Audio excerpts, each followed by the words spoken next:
안녕하세요. 커피앤톡입니다. 오늘도 와주셔서 감사드리고요.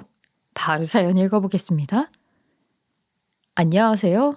저는 올해로 유혹에 흔들리지 않는 나이, 부록이 됐습니다. 40년이라는 세월, 길다면 길고 짧다면 짧은 시간이지만 참 파란만장한 삶을 살아온 것 같아요.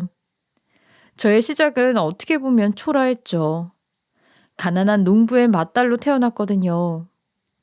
그 당시 시골은 저에게 참 답답한 곳이었습니다. 밤이면 온 동네 불은 다 꺼져 있었기에 놀고 싶어도 놀 수가 없었고, 사실 놀 게 많지도 않았죠. 가끔 아빠가 보던 신문에서 높디 넓은 빌딩들이 서울을 빼곡히 채운 걸 보면 전 그곳이 어떤 곳일지 너무나 궁금했습니다. 밤하늘에 떠 있는 저 별보다도 높은 빌딩도 있는 건 아닐까 싶기도 했었죠. 그곳에는 이 지긋지긋한 거름 냄새도 없지 않을까? 밤마다 시끄럽게 울어대는 개구리 소리, 벌레 소리도 그만 들을 수 있지 않을까? 그런 동경의 마음에 전 하루 빨리라도 서울로 가고 싶었어요. 아마도 한 10살 때쯤부터 쭉 그랬던 것 같네요. 그랬던 제가 처음으로 서울에 올라가게 됐던 건 18살. 아직 젖살도 다 빠지지 못한 때였는데 사실상 가출이긴 했어요. 그때까지 세뱃돈이니 용돈이니 뭐니 하며 모아뒀던 돈으로 집에 편지 하나 딸랑 남겨놓고 무작정 서울로 올라갔습니다. 그땐 참 어렸죠. 그래도 몇 년간에 모았던 돈이니까 전 나름 부자라고 생각했거든요. 뭐 어린 나이에 뭘 알겠어요. 숙박비며 뭐며 그런 건 생각도 못했죠. 하지만 서울에 올라가 밤에도 빛나는 그 많은 빌딩들을 보면서 그 아름다움에 취해 너무나도 행복했습니다. 그리고 언젠가는 나도 이 서울에서 빛나는 사람이 되리라 그렇게 생각했죠. 하지만 그 행복은 오래가지 못했어요. 18살짜리 아이는 혼자 숙박업소에서 머물지도 못하더라고요. 무슨 부모님 동의서인지 뭔지를 가지고 오라는데 가출을 한 제가 그걸 어떻게 받아오겠어요. 어쩔 수 없이 저는 길거리에서 몇 날 며칠을 보내야 했어요. 그나마 다행이었던 건 모았던 돈으로 끼니는 해결할 수 있었지만 며칠째 잠도 제대로 못 자고 씻지도 못하고 있었으니 제가 상상해왔던 서울의 삶과는 너무나도 달랐어요. 솔직히 말해서 일주일이 지났을 무렵엔 집으로 돌아가고 싶은 마음도 들 정도였죠. 하지만 이미 집에 남겨놓은 편지가 생각나더군요. 전 그 편지에 이렇게 써놨었거든요. 엄마 아빠 키워주셔서 감사합니다. 서울로 가서 성공한 뒤 그때 다시 돌아올게요. 부디 저를 찾지 말아주세요. 경찰에 신고한다거나 하면 그땐 정말 집엔 다시는 돌아오지 않을 거예요. 걱정하지 않으셔도 됩니다. 제가 알아서 돌아올게요. 이렇게요. 이런 글을 남겨놓고 일주일 만에 집으로 돌아간다는 건 제 자존심이 도저히 허락하지 않더군요. 왜 그 어린 나이에는 오히려 쓸데없는 자존심이 그 무엇보다도 중요하곤 하잖아요? 그나마 경찰이 저를 찾아서 집에 데려다 준다면 그래도 모양새는 나쁘지 않지 않을까 싶긴 했었는데 순박하신 저희 부모님은 편지에 쓰인 저의 말을 너무나도 잘 따라주셨더군요. 한 달이 지나서 경찰서에 가 혹시 실종 신고 들어온 게 없는지 확인을 했었지만 저의 이름은 전혀 올라와 있지 않더라고요. 돈도 다 떨어져 가고 있었던 판국에 내일은 진짜 어떻게 해야 하지? 라는 생각만 가득했습니다. 그러던 중 꾀지지한 모습으로 매일같이 끼니를 해결하던 한 시장의 국밥집에서 밥을 먹고 있었는데 그 사장님이 저에게 그러시더군요. 어때? 집 나오니 고생이지? 전 그 말을 듣고 깜짝 놀랐습니다. 이 사람은 국밥집 사장이 아니라 점쟁이인가? 내가 집 나온 걸 어떻게 알았지? 저는 단 한 번도 그 사장님과 사적인 대화를 나눈 적은 없었거든요. 지금 생각하면 누가 봐도 집 나온 가출 청소년인 게 뻔하긴 했지만요. 제가요? 저 그런 아이 아니에요. 아, 아니야? 그렇구나.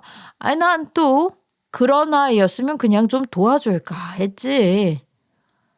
아, 어, 어떻게 도와주시게요? 왜? 집 나온 거 아니라며? 아, 집을 나온 게 아니긴 한데. 그럼 집에 가면 되잖아. 그게. 이 아줌마한테 솔직하게 말하면 아줌마가 도와줄게. 하지만 계속 그렇게 고집 부리면 아줌마도 모른 척 할 거다.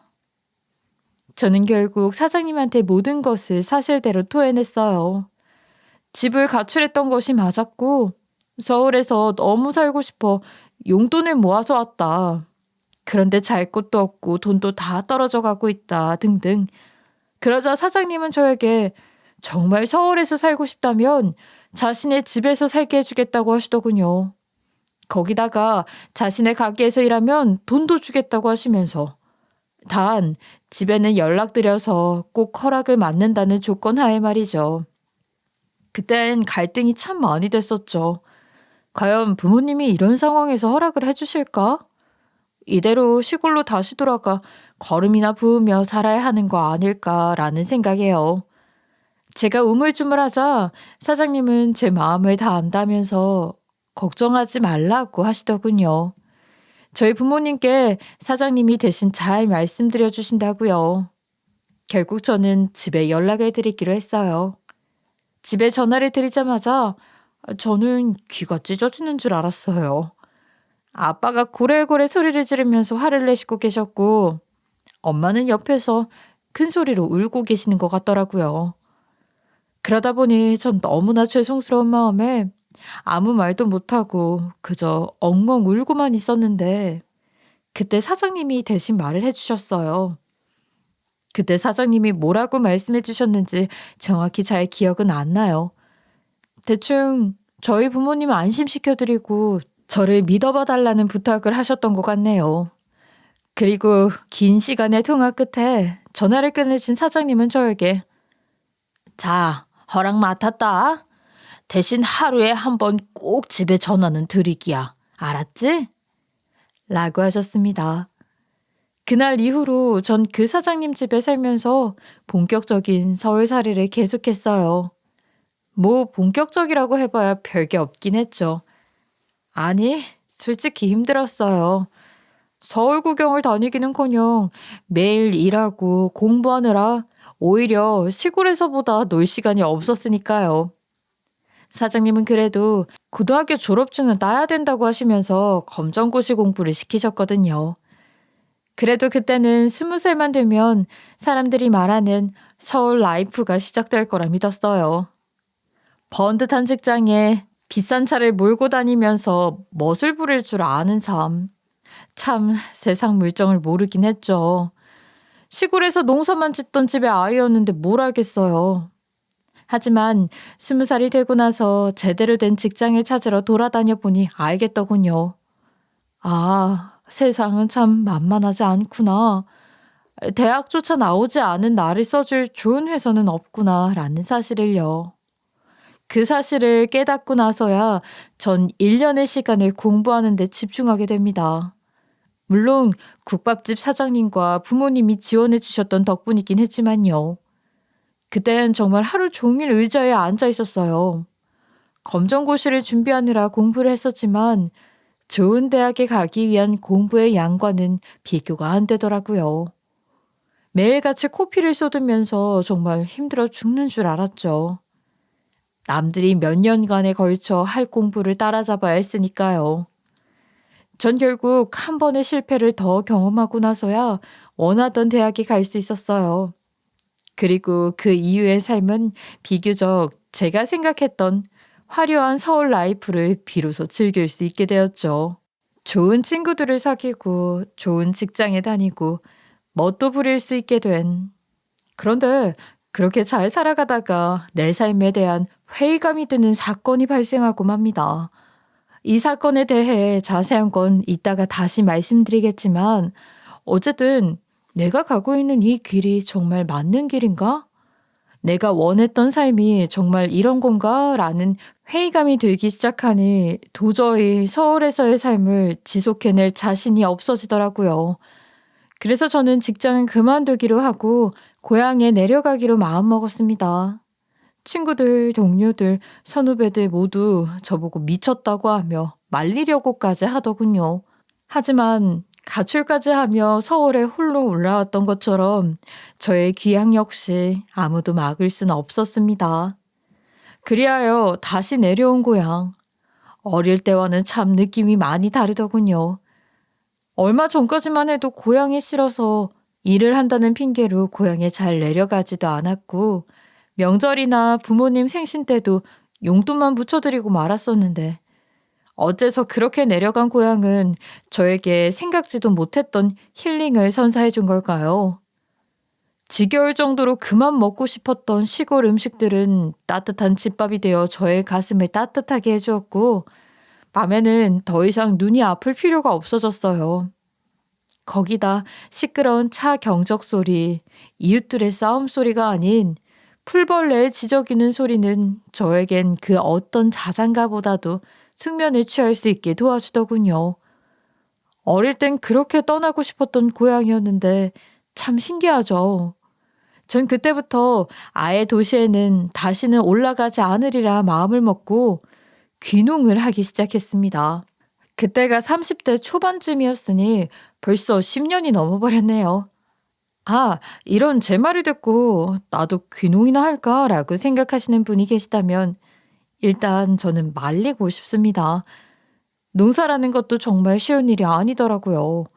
물론 농사가 제 적성에 맞지 않은 건지 제가 소질이 없는 건진 모르겠지만 저 부모님한테 진짜 많이 혼났거든요. 누가 농사를 그렇게 짓냐고요. 생각보다 훨씬 손도 많이 가고 힘든 일이니 혹시 귀농을 생각하시는 분이 있다면 신중하게 고려해 보세요. 물론 돈을 벌 만큼 번 뒤에 힐링만을 목적으로 하시는 분이라면 괜찮을 수 있겠지만요. 몇 년을 시골에서 살면서 저는 결혼도 하게 됐습니다. 이삿짐 센터 직원으로 일을 하는 사람이었는데 부모님과 함께 사는 집으로 옮길 때의 인연으로 만남을 시작하게 됐죠. 저보다 2살이 어리지만 수더분한 인상에 처음부터 호감이 갔었고 맏딸이었던 저에게 오빠 같은 포근함을 안겨주는 사람이었어요. 그런데 이 결혼이 저에게 다시 한번 시련을 안겨줄 줄은 꿈에도 몰랐네요. 시댁은 어차피 서울에서 따로 살고 계셨으니 큰 문제될 일 없을 거라 생각했건만 그건 저의 오산이었습니다. 특히 시어머니도 시어머니지만 동서 둘은 아휴 지금 생각해도 한숨만 나오네요. 제가 결혼을 할 때 이미 남편의 남동생들은 결혼을 한 상태였어요. 그래서 인사를 할 때에도 동서들은 그 자리에 같이 있었죠. 그런데 제가 선물로 들고 갔던 직접 재배한 농산물과 우리 지역 특산물을 보며 지은 황당하다는 표정. 아직도 잊을 수가 없네요. 더불어 명품 화장품이라도 받을 줄 알았는데 이게 뭐냐는 은근한 비웃음도 함께요. 남편에게 동서들 이야기는 자세히 듣지 않았었는데 딱 봐도 허영심으로 가득 찬 부잣집 딸들 같았어요. 둘째 동서는 원래부터 금수저였고 셋째 동서는 중산층 집안의 자제였는데 둘째 동서의 시녀 노릇을 하며 부동산 정보를 많이 얻어 조그마한 건물도 소유하고 있다고 하더군요. 아무래도 둘 다 부동산을 2~3채씩 소유하고 그중에는 건물까지 있다 보니 시동생들도 동서들 말이라면 굽신거리는 것 같았어요. 시동생 둘 다 길을 못 펴고 살더라고요. 솔직히 말해 시동생이나 동서나 왜 결혼했는지 이해가 안 가긴 했어요. 그런 상황에서 시어머니도 참. 시아버지야 워낙 묻어나요. 2 며느리들이 예의 없게 굴어도 잘 모르셨다고 할 수 있지만 시어머니는 동서들에게 딱 붙어서 동서들 비행기 태우느라 여념이 없으시더군요. 어떻게 보면 며느리들을 생각해주는 좋은 시어머니처럼 보일 수도 있겠지만 그건 2 동서에게였을 뿐 저에게는 전혀 아니었어요. 애초에 부자인 두 동서에 비해 농사꾼인 저를 마음에 들어 하지도 않으셨죠. 결혼을 하겠다며 찾아온 우리 부부에게 어휴, 모자란 놈들끼리 만나 결혼을 하는구나. 창남이라고 있는 게 이삿짐 센터에서 짐이나 나르더니 여자도 무슨 저런 여자를 데리고 와. 라며 혀를 끌끌 차셨거든요. 결혼 이후에도 그런 시어머니의 모습은 계속됐어요. 툭하면 농부니 시골이니 하며 저를 무시하셨죠. 자기들을 떠받들어주는 시어머니가 그렇게 하는데 동서들이라고 뭐 다를 게 있나요? 당연히 동서들 역시 저를 무시하곤 했어요. 한 번은 이런 적도 있었어요. 시아버지가 자전거를 타다 교통사고가 나셨거든요. 전 일을 하던 중 그 소식을 듣자마자 들고 있던 낫을 내려놓고 불이 나게 달려갔어요. 옷을 갈아입을 새도 없이 말이에요. 그런데 저를 본 시어머니나 동서들은 저를 타박만 했습니다. 너 지금 뭐 하는 거니? 네? 무슨... 여기가 어디라고 지금 그렇게 입고 와? 죄송합니다. 제가 소식 듣자마자 정신없이 달려오느라. 아이고, 네가 진짜로 네 시아버지를 생각했으면 옷을 갈아입고 오든가 했어야지. 아휴, 옷에 묻어있는 흙 좀 봐라. 더러워 죽겠다 진짜. 병원엔 깨끗하게 와야 하는 게 상식 아니야? 다친 사람한테 병균이라도 옮으면 네가 책임질래? 여보 그만해요. 내가 그렇게 크게 다친 것도 아닌데. 당신은 가만히 있어요. 하여튼간 하나부터 열까지 마음에 드는 구석이 하나도 없어. 상식이 있어야 할 거 아니야, 상식이. 어머님, 너무 그러지 마세요. 저희가 데리고 나갈게요. 형님, 따라오세요. 동서들은 저를 거의 끌고 나가다시피 밖으로 데리고 나가더니 형님, 이게 다 뭐예요? 제발 사람답게 좀 살아요. 냄새하고는. 동서, 난 시골에서 일하다가 바로 오느라. 아니, 우리 체면도 좀 생각해야 할 거 아니에요. 병원 사람들이 도대체 우리를 뭘로 보겠어요? 병원도 돈 많은 사람, 돈 없는 사람 구분한다고요. 아니, 무슨 말을 그렇게 해, 동서? 그래도 멀리서 힘들게 달려온 거고 아무리 그래도 내가 동서 손윗사람인데. 손윗사람? 그래서 형님이 하신 게 뭔데요? 시아버님 병원비도 저희들이 지금 다 내고 있잖아요. 손윗사람이면 손윗사람답게 책임이라도 지던가 아니면 옷이라도 제대로 깨끗하게 입고 와야지. 아휴. 동서들이 그렇게 말을 하는데 사실 할 말이 딱히 없더군요.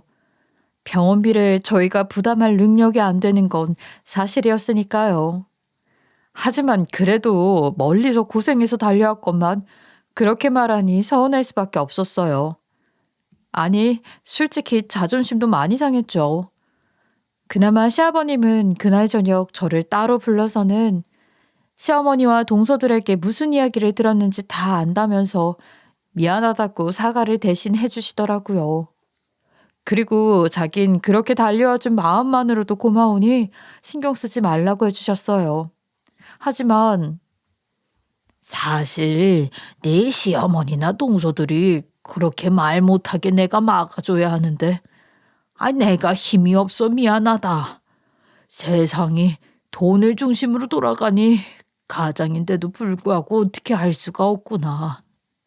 내 병원비도 사실 네 동서들이 내주다 보니 내가 뭐라고 말을 할 수가 없어.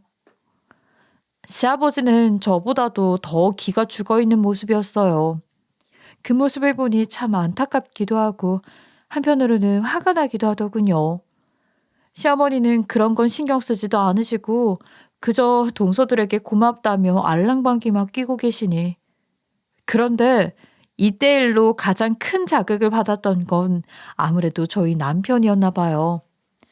그래도 그때까진 제가 농사로 소소하게 버는 거나 남편 월급으로 시골살이 하는데 큰 불편함은 없었거든요. 하지만 언제까지 이삿짐 센터의 월급쟁이 직원으로만 있다가는 계속 이렇게 무시당하며 살 거라는 걸 깨달았는지 제게 이삿짐 센터를 같이 해보자고 했어요. 저 역시 위 사건 때문에 이대로는 안 되겠다는 생각도 들었던 터라 저희는 빚을 내면서 이삿짐 센터를 하게 되었죠. 그래도 농사를 지으면서 다진 체력이면 저 역시 같이 일하는데 무리는 없을 거라 생각했거든요. 이삿짐 센터는 처음엔 잘 되진 않았습니다. 이미 자리 잡은 이삿짐 센터들과의 경쟁이 쉽진 않더라고요. 하지만 한 번 이사를 맡을 때마다 고객 마음을 사로잡기 위해 최선을 다했고 후기 하나하나가 쌓여가며 결국 저희도 지방에선 꽤 잘 나가는 편에 속할 수 있었어요. 하지만 그럼에도 불구하고 시어머니나 동서들의 태도는 크게 달라지지 않았습니다. 뭐 저희가 돈을 번다고 해도 동서들보다 많이 버는 게 아니기도 했고 어쨌든 몸을 써서 일하는 걸 천박하다고 보더라고요. 저희가 깨끗하게 차려입고 가도 남 냄새가 난다고 저희를 무시하는데 정말 속이 뒤집어졌어요. 그런 동서들을 보면서 언젠간 내가 지금보다 더 잘 나가게 된다면 그땐 너희의 코를 납작하게 만들어주리라. 그때까지만 참자고 다짐하고 또 다짐했죠. 그런데 그러던 중 제가 폭발하게 된 사건이 하나 생기게 됩니다. 그 사건으로 저는 180도 달라지기 시작했죠. 사건의 발단은 이렇습니다. 명절에 시댁에 가서 다 같이 과일을 먹으며 TV를 보고 있었는데 뉴스에서 부동산 관련된 뉴스가 나오더라고요. 세금 문제나 부동산 법 관련된 이야기들이요. 사실 동선애들 부동산 투자하는 걸 잘 살펴본 결과 좀 문제가 있어 보이긴 했었거든요. 저러다가 언젠간 크게 한번 일이 터질 것 같아서 뉴스도 나오고 있는 김에 제가 동서들이 잘못하고 있는 부분들을 조목조목 따져가며 이야기를 해줬죠. 이런 법들이 있으니 조심해야 한다고요. 그러자 부동산을 많이 소유하고 있던 동서들이 제 말에 화가 나는지 농사나 짓고 이삿짐이나 나르는 사람이 뭘 안다고 떠들어요? 어디서 주워 듣고 괜히 배 아파서 그런 말 하나 본데 형님이 말한 거 전부 다 틀린 말이에요. 법에 대해서 잘 알지도 못하면서 제가 형님보단 부동산에 대해서 훨씬 잘 알거든요. 아니 동서 그게 아니라 난 그냥 동서가 걱정돼서. 걱정? 기가 막혀서 누가 누굴 걱정해요? 형님은 남 신경 쓰지 말고 그냥 이삿짐 센터인지 뭔지나 잘 아세요. 둘째 형님 그냥 대화를 하지 마세요. 몸이나 쓰면서 일하는 사람이 뭘 알겠어요? 원래 무식한 사람이랑은 대화 나누는 게 아니에요. 말 섞기도 싫다 정말. 큰형님은 이래서 형님이라고 부르기도 싫다니까. 뭐야? 동서 지금 말 다 했어? 네. 뭐 제가 못할 말 했나요? 동서는 위아래도 없어? 그래도 내가 네 형님이야. 지킬 건 지켜야지. 가짜는 게 형님 대접은 또 받고 싶나 보네. 전 이 말에 방아쇠가 발사된 듯 잡고 있던 이성의 끈을 놓아버렸어요. 그리고 그 자리에서 소리를 지르며 길길이 날뛰었죠. 하지만 동서 둘이 저를 공격하는 데다가 옆에서 시어머님은 동서들 편을 들고 있으니 결국 저는 그 집에서 쫓겨나듯 나와야 했어요. 저는 이를 부득부득 깔며 오늘 일은 꼭 복수를 해줘야겠다고 마음을 먹었어요. 그리고 동서네들이 소유한 부동산에 대해 조사를 해보기 시작했죠. 사실 저에겐 동서나 시어머니도 모르는 과거가 있거든요. 그건 바로 제가 서울에 있을 당시 했던 일이 검사라는 사실이었죠. 아까 과거 일을 말씀드렸을 때 성인이 되었어도 그 어느 곳에도 취직을 하지 못했었다고 했었잖아요. 그때 면접을 보면서 정말 무시를 많이 받았거든요. 그 쏟아지는 막말들을 들어가며 다짐했었죠. 늦은 만큼 빨리 취업시장에 뛰어들었는데 취업시장에서 맛본 참패는 처참했어요. 그래서 내가 정말 열심히 공부를 해서 그 누구도 나를 깔보지 못하는 사람이 되겠다. 그래, 검사가 되겠다고 말이죠. 전 그 후로 재수를 2번이나 해가며 열심히 공부했고 결국 서울에 있는 학교에 법학 전공으로 입학할 수 있었어요. 그리고 제 환경상 등록금이 없었기에 장학금을 타기 위해 열심히 공부하다 보니 사법고시 공부도 한결 쉬워지더군요. 그래서 전 졸업한 지 얼마 되지 않아 사법고시에 당당히 합격한 후 검사가 될 수 있었습니다. 그런데 검사가 된 지 오래지 않아 한 사건을 맡게 됐는데 그때 검사라는 직업에 회의감이 많이 들었어요. 정말 억울한 일을 당한 피해자를 제가 구해주지 못했거든요. 상대는 돈을 써서 비싼 변호사를 고용하니 제가 아무리 상대의 죄를 입증하려고 해도 무죄 판결이 내려지더라고요. 피해자에 대한 미안함과 죄책감, 그리고 이 일련의 과정에 대한, 아니, 돈이 있으면 무죄가 돼버리는 이 세상에 대한 절망감에 저는 검사를 그만두고 고향에 내려가게 된 거였어요. 당연히 주위 사람들은 힘들게 검사까지 됐는데 왜 그걸 그만두냐고 미쳤냐고 난리이긴 했었죠. 특히 동료들은 원래 재판이라는 게 이런 거고 이런 일은 그냥 작은 해프닝이라고 생각하고 넘어가라고 공부한 게 아깝지 않냐고 했어요. 아님 검사는 그만두더라도 변호사로 로펌에 취직을 하라고 난리도 아니었죠. 위에 높으신 분들은 절 보고 세상이 그렇게 호락호락하지 않다고 이 세상이 낭만만 가득하다면 법은 누가 만들고 집행은 누가 하고 국가는 어떻게 굴러가겠냐고 바보 같다며 훈수를 두셨죠. 하지만 저는 저렇게 억울한 피해자가 생기는 걸 어떻게 해프닝이라며 넘길 수 있냐고 고집을 꺾지 않았어요. 그리고 되려 부모님은 아유 애초에 네가 검사 되는 데까지 우리가 도와준 건 하나도 없었다. 네가 말없이 서울에 올라갔을 때에도 그 이후에도 모두 네가 선택하고 노력해서 얻은 결과물인데 우리가 무슨 말을 하겠느냐. 네 마음이 편한 대로 하려무나. 이렇게 제 편을 들어주셨기에 오히려 마음 편하게 선택할 수 있었어요. 남편은 제가 검사 출신이라는 건 알고 있었어요. 처음 만났을 때 젊은 여성분이 서울에서 왜 내려오셨냐고 하면서 이야기를 나눴으니까요. 하지만 그걸 가족들에게 떠벌리진 않았습니다. 지금 제가 검사도 아니고 변호사도 아닌데 과거 일을 말해봐야 시끄러워질 것만 같다고요. 저희 부모님도 당연히 시댁분들에게 우리 딸이 검사 출신이네 뭐네 하는 자랑은 하지 않으셨습니다. 워낙 우리 부모님이 입이 무거우셨던 데다가 검사 일을 하며 상처를 받았던 제 마음을 생각해서 더욱 얘기를 안 꺼내시는 것 같더라고요. 어쨌든 전 과거의 경력을 살려 동서들의 뒷조사 그리고 동서들이 가지고 있는 건물들에 대해 조사를 시작했습니다.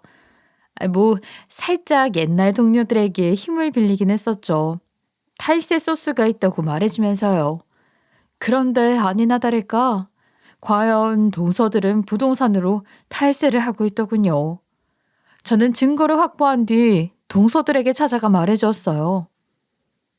동서, 내가 따로 조사를 좀 해봤는데 동서 둘 다 탈세를 하고 있더라? 뭐요?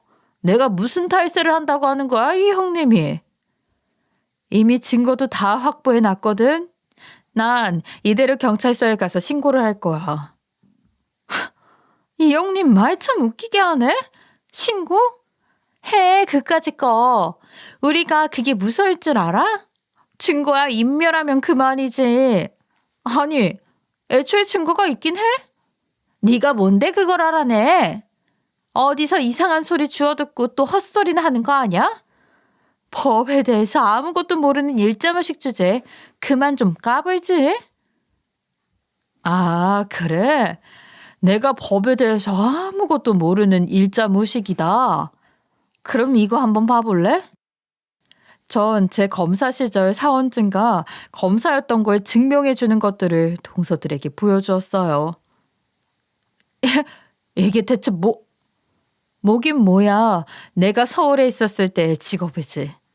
뭐 이런 것도 내가 조작을 했을까 봐? 말도 안 돼. 네가 어떻게 검사가. 거짓말 치지 마. 검사를 때려치우고 농사나 짓는다는 게 말이 돼? 뭐 사람이라는 게 다 각자 사정이라는 게 있단다. 그 사정까지 내가 너희한테 말해줄 필요는 없잖아? 아무튼 내가 여태 말을 안 해서 그렇지. 너희들보다 내가 더 똑똑하고 지금도 내가 더 잘났어. 난 지금도 당장 변호사 사무실도 차릴 수 있거든. 까불지 말라고. 너희나 그만 좀 까불어. 그러자 동서들은 기겁을 하며 입을 다물지 못하더군요.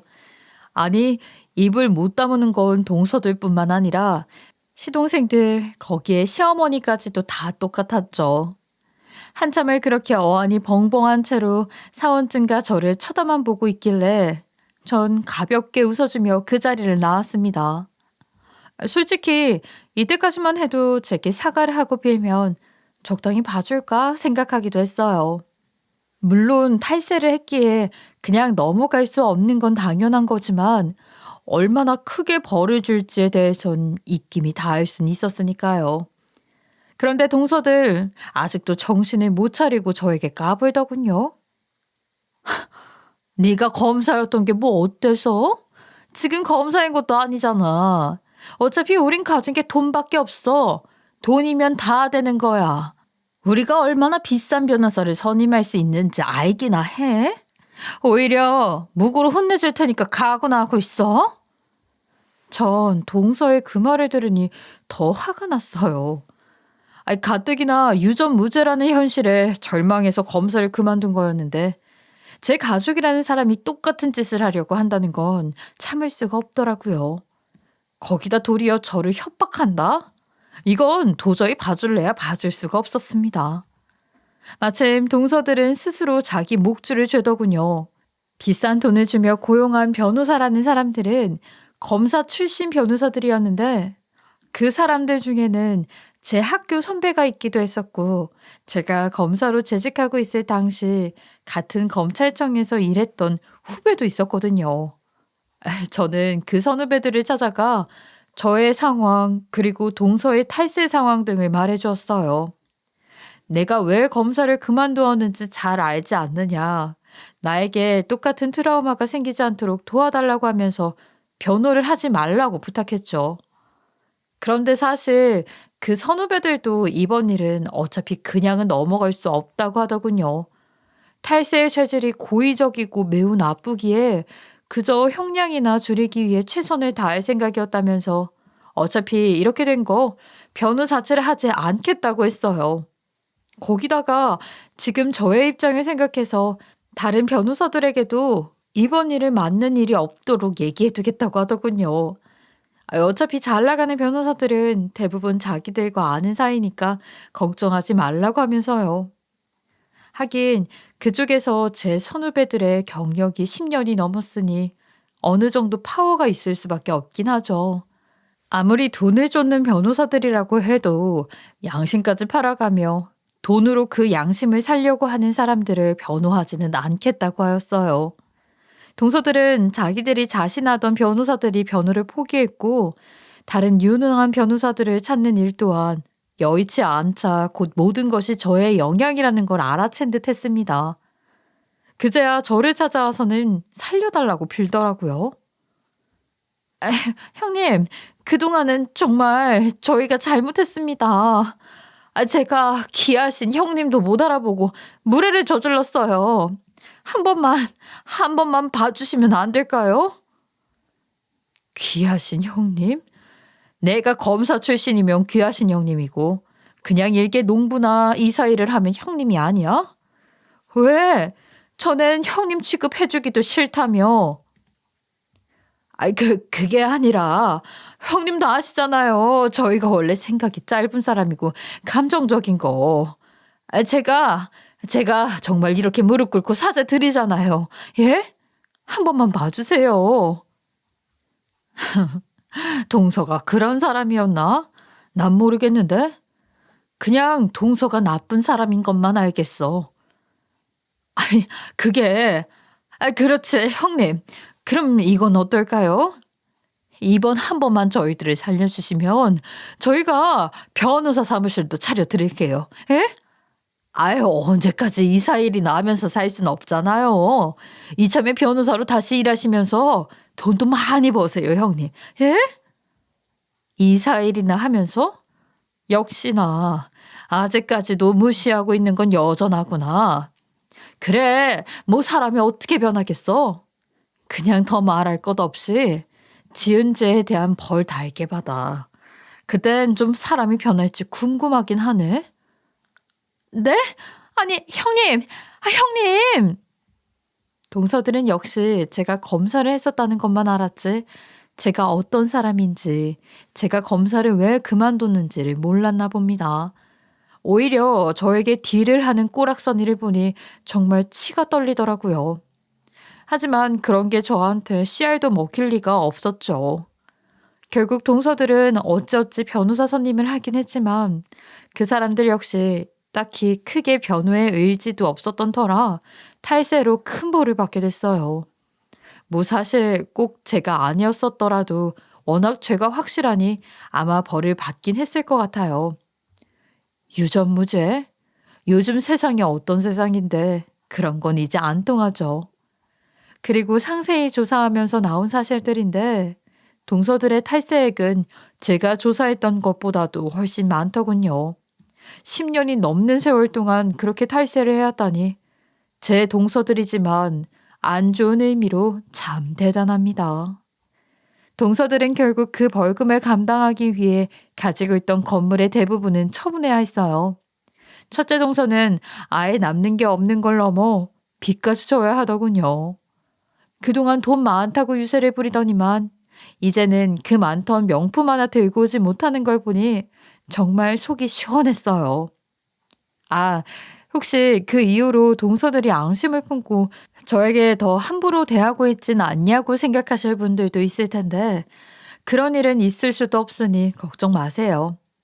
이젠 돈도 없어서 동서들이 힘이 없기도 하고 저는 죄 지은 거 없이 정말 깨끗하게 살아왔거든요.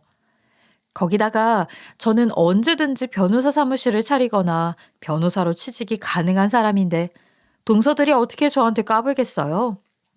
오히려 두 번 다시 제 앞에서 입을 함부로 놀리지 못한 채 기죽어 지내고 있어요.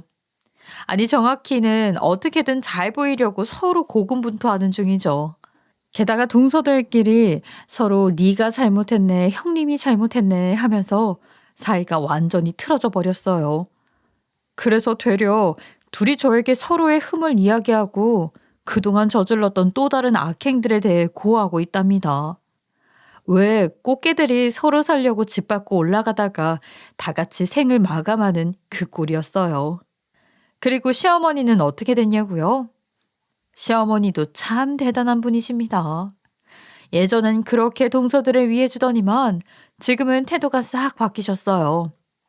예전에 동서들을 대하듯 저를 대하기 시작하셨고 동서들에게는 예전 저를 대하듯 하고 계시죠. 물론 저로서는 그건 역시 썩 유쾌한 일이 아닌지라 시어머니와도 멀리하고 있습니다. 명절 때에도 시아버지에게만 인사를 드리고 시어머니 쪽은 쳐다도 안 보거든요. 그럼에도 시어머니는 저에게 아부하듯 대하시고 계시고요. 이렇게 될 줄 알았다면 진작 밝힐 걸 그랬어요. 그랬다면 이렇게 긴 세월을 수갈이 할 일도 없었을 텐데. 저 스스로가 딱히 검사에 대한 자부심이 있었던 것도 아니었던지라 검사였다는 걸 숨겼던 게 괜히 독만 되어 버렸네요. 한편으로는 아직도 저렇게 직업이나 돈으로 사람을 판단하고 무시하는 사람들이 있다는 게 끔찍하긴 해요. 무슨 예전 신분사회도 아니고 사람들이 도대체 왜 그러는 걸까요? 우린 모두 똑같은 사람이며 한 세상을 함께 살아가고 있는데요. 뭐 그래도 괜찮습니다. 과거에 어찌 되었든 지금 현재가 좋으면 다 된 거잖아요. 저의 상황도 좋아졌고 이 세상 역시 완전히는 아니더라도 조금씩 더 나아지고 있으니까요. 우리 동서들 같은 사람들은 언젠간 꼭 벌을 받을 겁니다. 제 한풀이가 좀 길었네요. 끝까지 들어주셔서 감사드리고 여러분들도 모두 죄 짓는 일 없이 그리고 다른 사람들 무시하거나 다른 사람에게 무시당하는 일 없이 행복하게 살아가셨으면 좋겠습니다. 착하게 살면 복이 온다는 말, 그 말을 꼭 기억하세요. 감사합니다. 지금까지 커피앤톡이었습니다. 오늘도 끝까지 함께 해주셔서 감사하고요. 다음 영상으로 또 찾아뵙겠습니다.